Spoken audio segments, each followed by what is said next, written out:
Jika saya adalah owner kepada brand skincare, ini cara saya buat marketing. Jika nak menjual kosmetik direct kepada customer tanpa melalui ejen jualan. Berdasarkan research yang saya buat, pelanggan ada high tendency untuk kekal kepada brand yang mereka dah pakai selagi tak ada apa-apa isu pada brand skincare tersebut. Contoh, produk tu dah tak dikeluarkan lagi, ada masalah dengan kandungan ke, ataupun ada isu-isu lain yang menyebabkan customer decide tak nak beli lagi dah brand tu.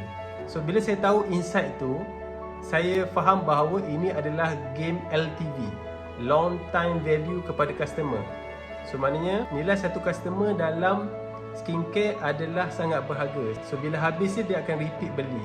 So bila saya tahu customer behavior macam tu, so apa yang saya akan buat adalah saya akan keluarkan satu trial pack, di mana trial pack ni saiz lebih kecil, harga lebih murah, supaya di mata pelanggan risiko dia lebih rendah untuk dia cuba dahulu skincare tersebut.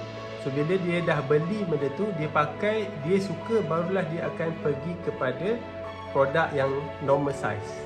Kenapa nak buat trial pack tu? Sebab nature skincare ni dia nak test dulu serasi ketat dengan kulit dia, ada kesan sampingan ketat bila dia pakai.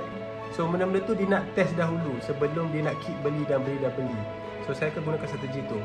Dan yang kedua, saya akan gunakan micro influencer ataupun orang yang akan mempromosikan skincare saya tu. Saya akan keluarkan video-video jenis UGC, User Generated Content, di mana orang tu sendiri akan share apa experience dia menggunakan skincare saya. So dia akan ceritakan macam mana kesan terhadap kulit dia, selamat ke tak, ada kesan sampingan ke tak. Video-video jenis UGC tu sebenarnya nak mengurangkan skeptikal yang ada dalam orang yang belum pernah try skincare brand saya tu. So bila saya buat dua benda tu, saya buat trial pack dan saya cari orang untuk mempromosikan trial pack tu, dan itulah cara saya buat marketing untuk produk skincare.